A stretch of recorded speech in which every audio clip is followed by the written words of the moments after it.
Nelson Mandela, A Jornada de um Homem que Mudou o Mundo, roteiro narrativo completo. Em um mundo muitas vezes marcado pela injustiça, pelo preconceito e pela opressão. Mas a história de um homem resplandece como um farol de coragem, esperança e transformação. Mas este é o legado de Nelson Mandela, menos um nome, que ecoa não apenas nas páginas da história, mas no coração da humanidade. Mandela não foi apenas um líder político, foi símbolo de resistência, de perdão, de reconciliação. Mas um homem comum com uma missão extraordinária, libertar o seu povo e também a si mesmo. Nelson Rolihlahla Mandela nasceu em 18 de julho de 1918, na pequena vila de Miveso, na região do Transkei,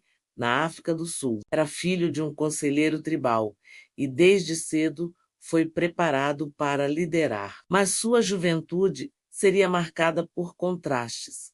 A tradição do povo Xoxá, a cultura do clã Tembu, e o impacto cruel das leis do apartheid, que segregavam negros e brancos em sua terra natal.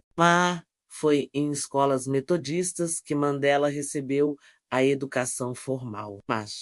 E ali, um professor britânico o batizou de Nelson, um nome ocidental, como era comum na época. Mais tarde, ele ingressou na Universidade de Fort Hare, onde começaria a entender o poder da resistência. Mandela era jovem quando começou a enxergar, com olhos de justiça, o abismo racial que separava o povo sul-africano. Mas em Joanesburgo, trabalhando como segurança e depois como advogado.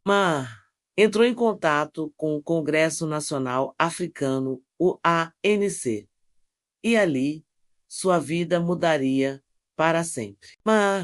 Inspirado por líderes como Mahatma Gandhi, mas que também lutara contra o domínio britânico, Mandela começou a organizar protestos pacíficos contra o apartheid. Mas quando o governo reagiu com violência, ele entendeu que seria preciso mais do que palavras para transformar a nação. Em 1961, Mandela ajudou a fundar o braço armado do ANC, o Umkhonto we Sizwe, a lança da nação. Não foi uma escolha fácil, mas, como ele mesmo disse, foi porque o governo deixou-nos sem outra alternativa. Um ano depois, ele seria preso e, em 1964, durante o famoso julgamento de Rivonia, Mandela proferiu um dos discursos mais poderosos da história moderna. Tenho lutado contra a dominação branca e tenho lutado contra a dominação negra. Eu tenho nutrido o ideal de uma sociedade democrática e livre, um ideal pelo qual espero viver e alcançar. Mas, se for necessário, é um ideal pelo qual estou preparado para morrer. Mandela passaria 27 anos encarcerado, de rabo.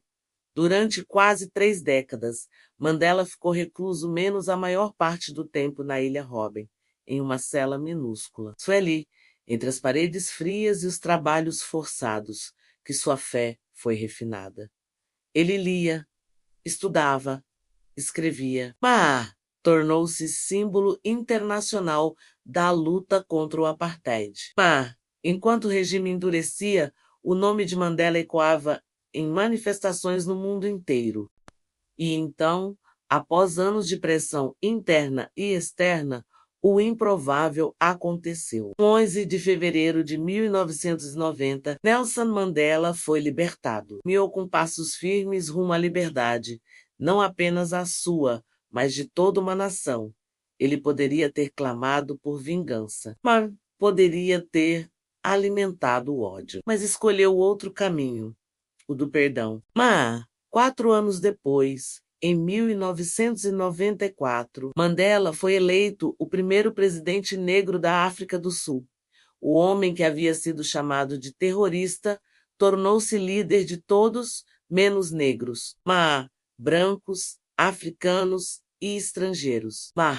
Seu governo foi marcado pela reconciliação. Me criou a Comissão da Verdade e Reconciliação liderada por Desmond Tutu, que buscava curar as feridas do passado com justiça restaurativa. Mandela deixou a presidência em 1999, mas nunca deixou de servir. Mazar criou fundações para educação, saúde e direitos humanos. Mo tornou-se embaixador da paz, ganhador do Prêmio Nobel da Paz e exemplo vivo de integridade, humildade e liderança. Mas em 2013, aos 95 anos, Mandela partiu, mas sua memória permanece viva não em estátuas, não apenas em livros menos, mas no coração de cada pessoa que acredita que um mundo melhor é possível. Conclusão. Então, Nelson Mandela nos ensinou que a liberdade começa no coração. É que o ódio nunca será mais forte do que o perdão. Mesmo os muros mais altos não podem aprisionar um espírito determinado. Mas sua vida é prova de que um único homem pode sim mudar o mundo. E agora a pergunta que fica é: o que você fará com a sua liberdade? Que causas você vai abraçar? Será que, assim como o Mandela, você também pode ser uma ponte entre o passado e o futuro? Que essa história fale ao seu coração. E que o exemplo de Nelson Mandela continue acendendo a chama da esperança em cada um de nós. Amém.